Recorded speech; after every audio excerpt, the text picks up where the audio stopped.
मित्रा academy official YouTube channel पर सभी बच्चों का स्वागत है। जैसा कि गणित शिक्षण के क्रम में यानी मैथ्स पेडागोजी के क्रम में हमने पहला टॉपिक कवर कर दिया है, गणित की प्रकृति क्या होती है, नेचर ऑफ मैथ्स। आज हम लोग जो चर्चा करेंगे वो ये सेकेंड टॉपिक है मेरे प्यारे बच्चों।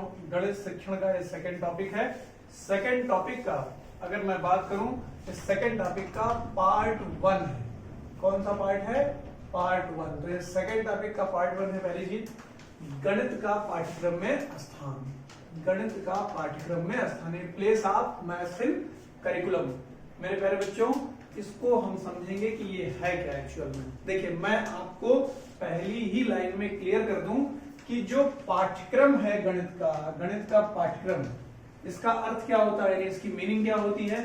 तो मेरे प्यारे बच्चों, जो पाठ्यक्रम होता है ना, वो सिलेबस नहीं होता। ध्यान रखिएगा मेरे प्यारे बच्चों, सिलेबस का बड़ा रूप पाठ्यक्रम माना जाता है। यानी पाठ्यक्रम के अंदर वो सारी चीजें शामिल हो जाती हैं जो शिक्षा, ध्यान दीजिएगा, जो शिक्षा और जीवन के लक्ष्यों को प्राप्त करने में सहायक होती है। ठीक है, यानी कि पाठ्यक्रम वह साधन है जिसके द्वारा शिक्षा और जीवन के लक्ष्यों को प्राप्त किया जाता है।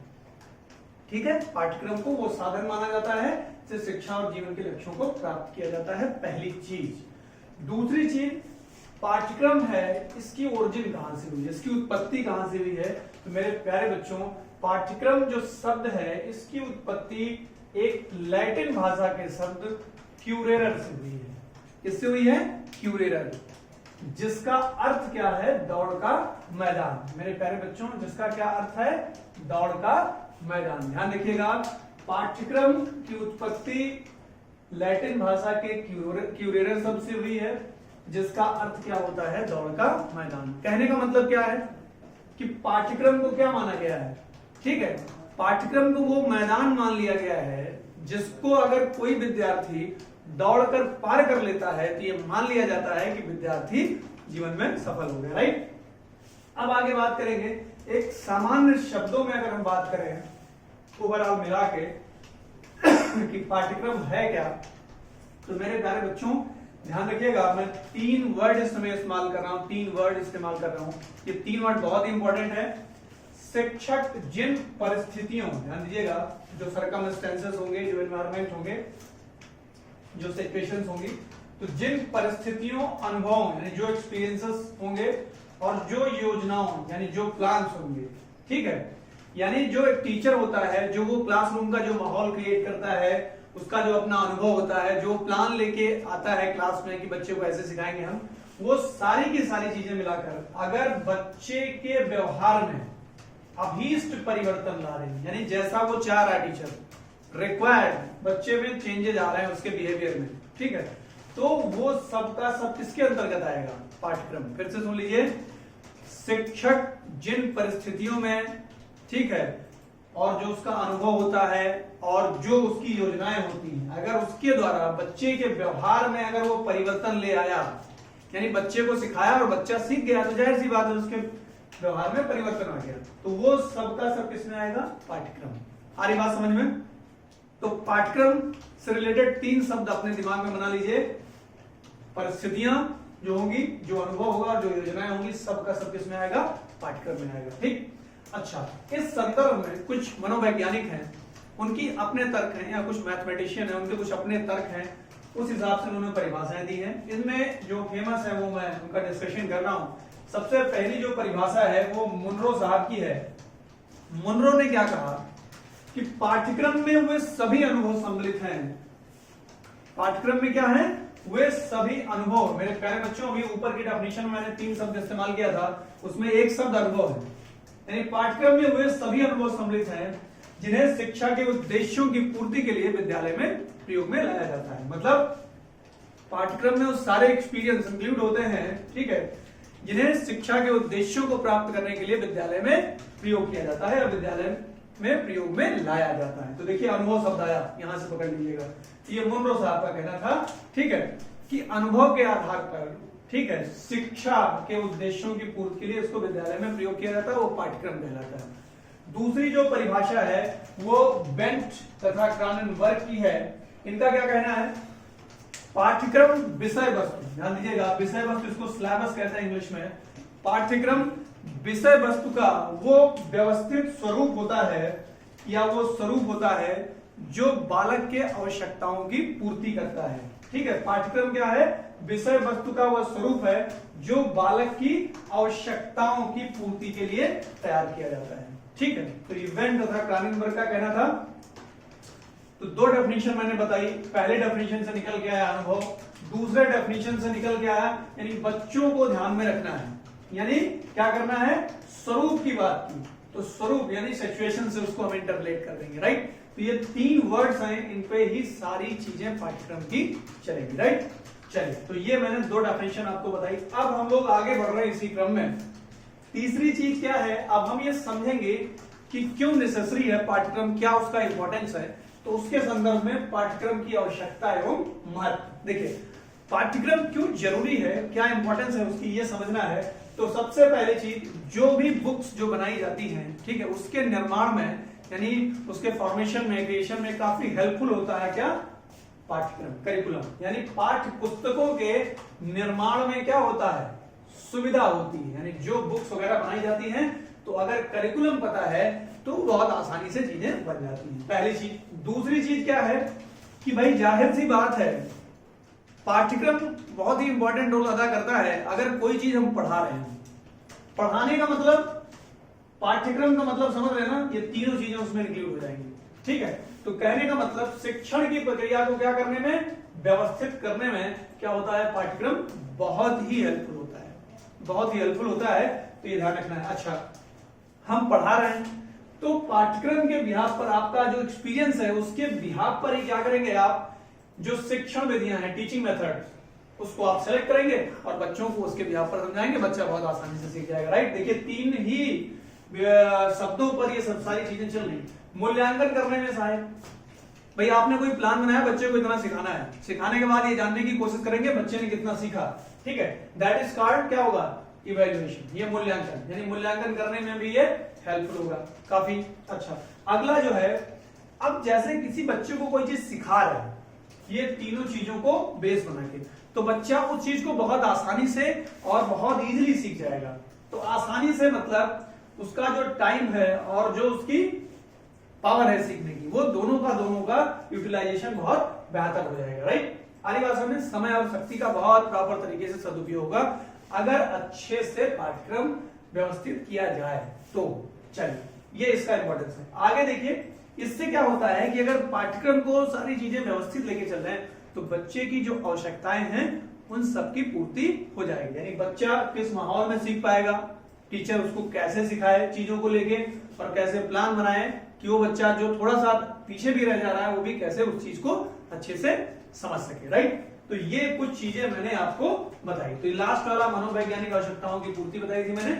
तो ये पाठ्यक्रम की आवश्यकता इसलिए पड़ी क्योंकि इससे जो बुक्स जो बनाई जाती है उसमें आसानी मिलेगी, शिक्षण विधियों के चयन में सहायता मिलेगी, मूल्यांकन में सहायता मिलेगी, समय और शक्ति का सदुपयोग होगा, और बच्चे की जो मनोवैज्ञानिक आवश्यकताएं हैं उनकी पूर्ति हो जाएगी। राइट, तो ये सारी चीजें मैंने बताई कि पाठ्यक्रम क्यों जरूरी है और उसका क्या इंपॉर्टेंस है, ये मैंने बताया आपको। अब अगला जो पॉइंट है वो हम लोग डिस्कस करने जा रहे हैं कि पाठ्यक्रम का विकास कैसे करेंगे। ठीक है, डेवलपमेंट ऑफ करिकुलम, वो कैसे करेंगे।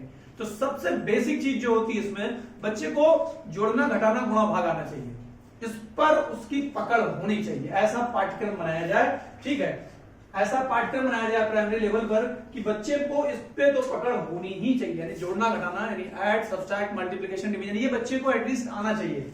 ठीक है, तो पहला पॉइंट। दूसरा चीज, पाठ्यक्रम ऐसा डिजाइन करना चाहिए कि उसमें जो स्थानीय मान है और जो डेसिमल नंबर सिस्टम है, यानी प्लेस वैल्यू और डेसिमल नंबर सिस्टम, इसको बच्चे को आना चाहिए। ठीक, यानी काउंटिंग नंबर वगैरह बहुत अच्छे से आने चाहिए, टेबल आनी चाहिए, और स्थानीय मान तथा दशमलव प्रणाली का बच्चे को अच्छे से ज्ञान होना चाहिए। राइट, चलिए अगले पॉइंट पर हम लोग आते हैं।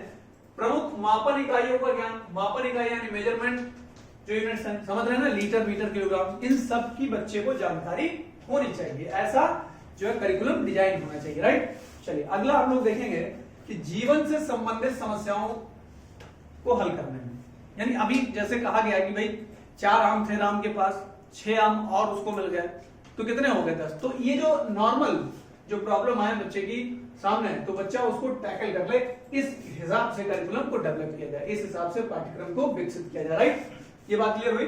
अच्छा, नेक्स्ट देखिए, आधारभूत प्रत्यय यानी जो बेसिक कंसेप्ट्स हैं। अब जोड़ना है, मतलब जैसे कहा जाए कि 2 और 3 कितने होंगे, 2 और 3 को जोड़ो तो 5 बता देगा। लेकिन अगर ये कहा जाए कि दो आइटम है, 3 आइटम और मिल गए उसको, ठीक है, तो कुल कितने हुए, तो कुल का जो कंसेप्ट है ना टोटल का, वो बच्चे को क्लियर होना चाहिए इस पाठ्यक्रम, इस करिकुलम में। राइट, तो इस हिसाब से यानी आधारभूत जो बेसिक कंसेप्ट हैं बच्चे के वो क्लियर होने चाहिए।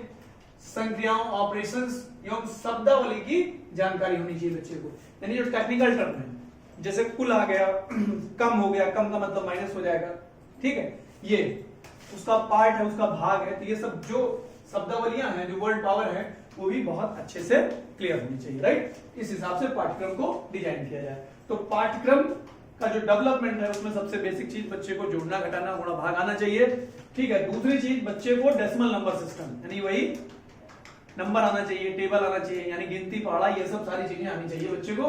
तीसरी चीज की जो मेजरमेंट यूनिट्स हैं, लीटर, मीटर, किलोग्राम, इन सब की बच्चे को जानकारी होनी चाहिए, इस हिसाब से पाठ्यक्रम डिजाइन किया जाए।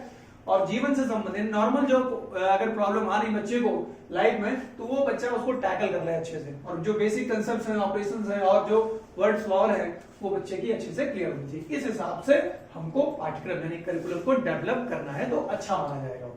ठीक, अब 2014 में क्वेश्चन पूछा गया था कि जो गणित की पाठचर्या है वो महत्वाकांक्षी, सुसंगत और महत्वपूर्ण होती है, महत्वपूर्ण होनी चाहिए। एनसीएफ 2005 में लिखा गया है, साफ साफ ये लाइन है एनसीएफ 2005 की, तो उसमें ये मेंशन किया गया है एनसीएफ 2005 में कि गणित की जो पाठचर्या है, जो गणित का जो पाठ्यक्रम है, वो महत्वाकांक्षी, सुसंगत और महत्वपूर्ण, मेसियस, करस्पॉन्डेंस और इंपॉर्टेंस होना चाहिए। तो इसमें जो महत्वाकांक्षी शब्द है, इसी पे क्वेश्चन आया था, तो महत्वाकांक्षी का क्या अर्थ है? मैंने लास्ट वीडियो में आपको गणित शिक्षण के लक्ष्य और उद्देश्यों की चर्चा की थी, मैंने बताया था आपको डिटेल में, आप वहां देख सकते हैं। मैंने क्या महत्वाकांक्षी शब्द का क्या अर्थ है, ये पूछा था क्वेश्चन में। ये सीटेट 2014 का प्रश्न है, सीटेट 2014 में इससे रिलेटेड क्वेश्चन पूछा गया था। सीटेट 2014 में क्या पूछा गया था, सीटेट 2014 में, कि गणित की जो पाठचर्या है वो महत्वाकांक्षी, सुसंगत और महत्वपूर्ण होनी चाहिए। उसमें महत्वाकांक्षी का क्या अर्थ है? तो महत्वाकांक्षी का मेरे प्यारे बच्चों है ये अर्थ होता है कि जो गणित शिक्षण है ना, ये उच्च लक्ष्य की प्राप्ति का प्रयास करे, यानी हायर गोल को अचीव करने का प्रयास करे, बजाय सीमित लक्ष्य के। सीमित वही यानी संकीर्ण उद्देश्य या सीमित लक्ष्य। राइट, तो महत्वाकांक्षी का मतलब है, आप जान ही रहे हैं कि अगर कोई चीज महत्वाकांक्षी व्यक्ति है तो चाहेगा कि वो ऊपर वाली ही चीज पाए बजाय नीचे वाली चीज की। तो बस उसी के संदर्भ में इसको जोड़ देंगे। गणित की जो पाठचर्या है वो महत्वाकांक्षी संदर्भ में होनी चाहिए कि जो है गणित शिक्षण का उच्च लक्ष्य की प्राप्ति का प्रयास किया जाए बजाय सीमित लक्ष्य की। उच्च लक्ष्य मतलब मैंने आपको बताया ही था, उच्च लक्ष्य क्या बताया था कि बच्चा सारी चीजें लॉजिक के बिहाफ पर करने लगे, तर्क के बिहाफ पर, तो उच्च लक्ष्य होता है, यानी हर चीज में बच्चे का अपना लॉजिक हो। सीमित लक्ष्य का मतलब बच्चे की लाभ की चीजें, लाभप्रद क्षमताओं का विकास, बच्चे की काम की चीजों को विकसित करो, जो उसकी काम की। मैंने बताया भी था, जोड़ना, घटाना, गुणा, भाग, इस टाइप की चीजें। ठीक है, राइट, ये बात समझ में आई, ये ध्यान रखिएगा, यहां से क्वेश्चन बना है और आगे भी बन सकता है। तो आज की क्लास में मैंने जो आपको बताया ये मेरे प्यारे बच्चों, उसमें एक नंबर मैंने आपको बता दिया है। मैं फिर से रिपीट कर देता हूं, आपको पाठ्यक्रम में केवल 3 वर्ड याद रखना है। पाठ्यक्रम अगर लिखा है पेडागोजी में, तो आप पाठ्यक्रम को परिस्थितियां, अनुभव और योजनाओं से जोड़ दें। इससे रिलेटेड जो भी चीजें मिले बस उसको पकड़ के आप ऑप्शन को समझिए और टिक कर दीजिए। कभी क्वेश्चन गलत नहीं होगा पाठ्यक्रम से रिलेटेड। और मैंने जो इसके इंपॉर्टेंट पहलू है मैंने उसकी चर्चा कर दी है। तो पार्ट 1 में मेरे प्यारे बच्चों इतना ही। पार्ट 2 में हम लोग और इससे बेहतर चीजें लेके आएंगे गणित के पाठ्यक्रम में। अगर आप ये दोनों पार्ट देख लेते हैं तो 1 से 2 नंबर आपका बिल्कुल फिक्स हो जाएगा। धन्यवाद।